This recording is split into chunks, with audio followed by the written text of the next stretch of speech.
আসসালামু আলাইকুম। ২০২৬ সালের এই সিজনে আমাদের আজকে প্রথম ধান কাটা। ধান আলহামদুলিল্লাহ পেকে গেছে। ধান কাটছি আজকে প্রথম। আর ধান কাটার জন্য মানুষ নেওয়া হয়েছে। আমার যেহেতু কোনো ভিডিও ম্যান নেই সেজন্য আমাকে নিজে ভিডিও করতে হয়েছে এবং আমি ভিডিওতে আসতে পারি নাই। তার জন্য দুঃখিত। আজ এই ধান কাটতে গিয়ে আমরা যে কষ্ট থেকে বেঁচে গেছি এটা ছিল আল্লাহর অশেষ রহমত। আজ সকালে আকাশটা অনেক ভালোই ছিল। তো আমরা যখন ধান কাটতে গেছি, ধান কাটার প্রায় ৯টা ১০টার দিকে দেখা যায় যে আকাশটা উত্তর দিক থেকে এত ঘন কালো হয়ে আসছিল যে সেটা বলার মতো না। একবারে অন্ধকার হয়ে গেছিল। তো সেটা আমরা যখন দেখলাম মানে বৃষ্টি আসা আসা অবস্থা, আমরা তো ভাবছিলাম যে আজকে যদি বৃষ্টি আসে তাহলে তো আমাদের যে ধান মানে কাটা হয়েছে সেটা আসলে নিয়ে যেতে পারবো না, বা এটা নিয়ে যেতে অনেক কষ্ট হবে। পরবর্তীতে বাতাস উঠলো। বাতাস ওঠার পরে মেঘটা আস্তে আস্তে উপরের দিকে সরে চলে গেল।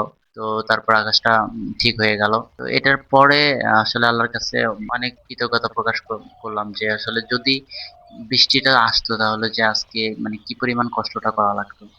তো যাই হোক, এটা হচ্ছে আমাদের প্রথম দিনের যে একটা মানে ভয় ছিল সেটা আল্লাহর রহমতে কেটে গেছে। তো আসলে বৃষ্টি আসলে আমাদের হয়তো একটু কষ্ট হইতো, কিন্তু হয়তো আল্লাহর যে একটা কুদরতি যে হাত আছে এটা আসলে আল্লাহ কিন্তু মানুষের উপকারের জন্য করে। তো বৃষ্টি শেষ হয়ে গেছে বা হয় নাই, এটা সব আল্লাহর উপর, আল্লাহ ভালোর জন্য সবকিছু আমাদের জন্য করে। যদি বৃষ্টি আসতো তা হয়তো আমার ক্ষতি হইলেও অনেক উপকার হইতো, সেটা বড় কথা না। তো প্রথম দিনে একটা ভয় ছিল, নিজেদের কষ্টের ভয়। তো অবশেষে আমরা বাড়িতে সবকিছু ঠিকঠাক ভাবে আনতে পারছি। আর আমাদের ধান হচ্ছে অল্প অল্প করে পাকতেছে, কারণ হচ্ছে আমাদের যে এবার যে বেতনটা আমরা নিয়েছিলাম সেটা হচ্ছে মানুষের কাছ থেকে আমরা কিনছিলাম।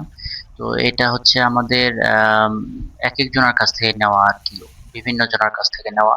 যার কারণে হচ্ছে বয়সটা যদি ঠিক না হয় তাহলে সেই বয়সের কারণে আগে পিছিয়ে চলে যায়। তো সেই কাজটা এবার আমাদের হয়ে গেছে। তো এই কারণে আমাদের আজকে অল্প করে মানুষ নেওয়া হয়েছে। আর অবশেষে আমরা বাড়িতে সবকিছু নিয়ে আসতে পারছি। এটা অনেক অনেক শুকরিয়া আল্লাহর কাছে। সবাই ভালো থাকবেন আর আমার জন্য দোয়া করবেন। আসসালামু আলাইকুম।